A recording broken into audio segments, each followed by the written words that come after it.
Hi, Timothy here. Good morning from Nagoya. So today we are going to try a full day meal of Nagoya meshi, which means the local delicacy of Nagoya.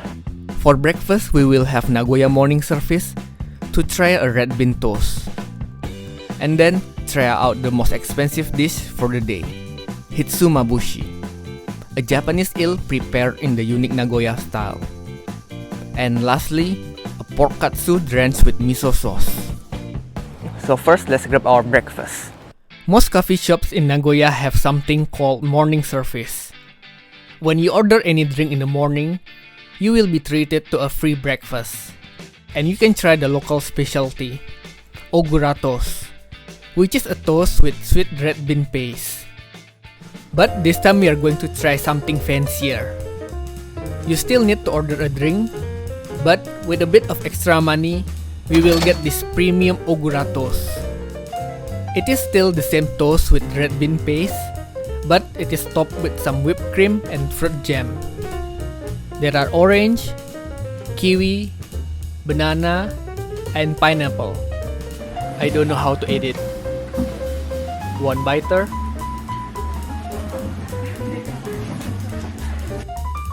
So I noticed other people press the jam and whipped cream flat. Now it looks easier to eat, so let's try it again.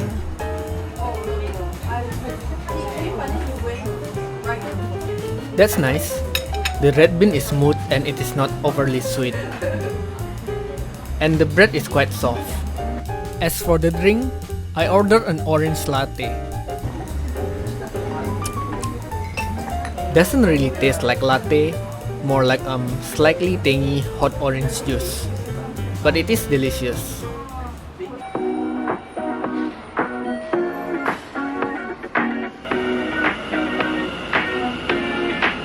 Next, we are going to try the most popular meal at the most popular restaurant with a waiting time of 2.5 hours.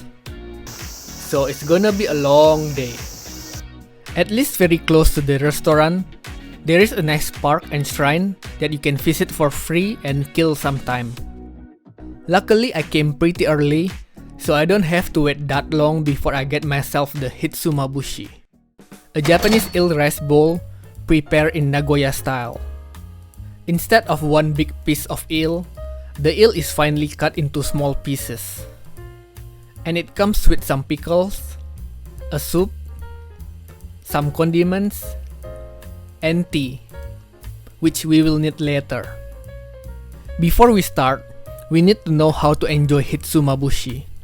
The first one is to eat it as it is. But you are not supposed to eat directly from this wooden tub. Instead, you have to scoop it out and then put it into the small bowl.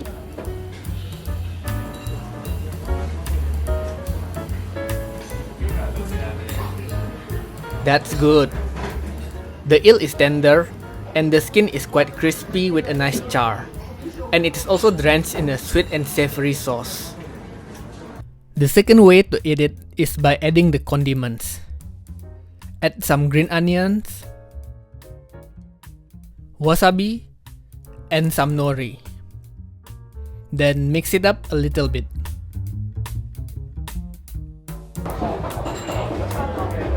That's nice. It adds some crunchiness and a little bit of heat from the wasabi. The third way is to do the first two steps and then add the tea from the small bottle.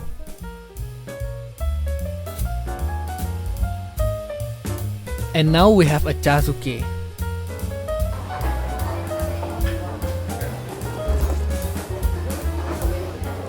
This is my least favorite because it makes the overall flavor lighter.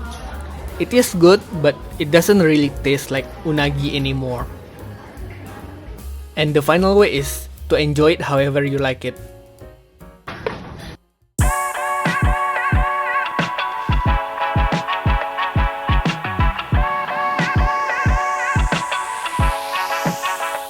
After breakfast and lunch, it is time for snack or tea time. Normally a morning set is available in the morning as the name implies. But at this particular shop they have the morning set available in the afternoon, which they simply call afternoon morning set. As part of the set, we get a drink of choice, a soft serve ice cream, an Ogura Toast, and for an additional 100 yen, we get a Kinako butter toast.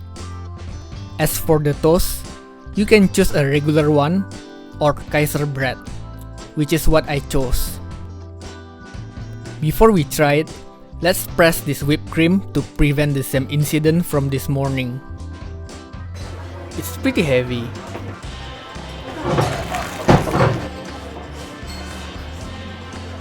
This one is kinda interesting. So the red bean is a mixture of a paste and a solid red beans. It is good and it is not overly sweet. And the bread is quite firm and crunchy. Now let's try the Kinako butter. Kinako is a roasted soybean flour, which is commonly used in Japanese sweets. This one is pretty good. It is pretty similar to like a peanut butter, but with a coarse texture. Suddenly I got an idea to combine both of them and eat them as one sandwich.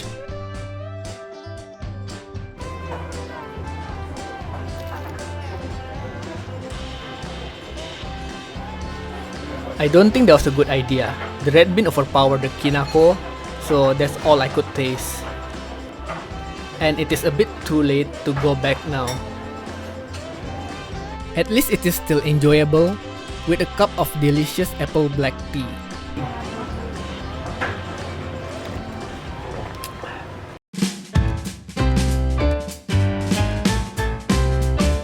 It is time for the last meal of the day. We are going to get a tonkatsu, which is a deep fried pork cutlet that is available all over Japan. But here, we are going to try a specialty of Nagoya, a Misokatsu. And we get two different kinds of katsu. One is drenched in miso sauce, while the other one is smeared with a thick miso paste. So let's try the drenched katsu first.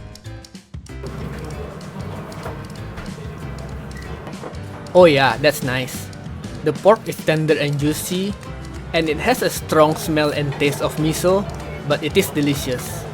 And it is kinda sweet.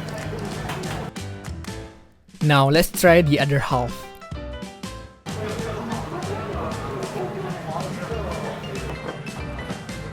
I think I prefer this one. You still get the miso flavor from the sauce, but it doesn't have as strong miso smell as the other one. And because this one is not drenched in sauce, it is crispier and crunchier. But the meat is the same. You get some fatty parts and some lean parts as well. Oh, and the rice and the cabbage are free refills. So that's the end of our full day meal in Nagoya. Next up, we are going south to Osaka to try some delicious meals that Osaka has to offer. So stay tuned for that. As always, thank you so much for watching and I'll see you next time.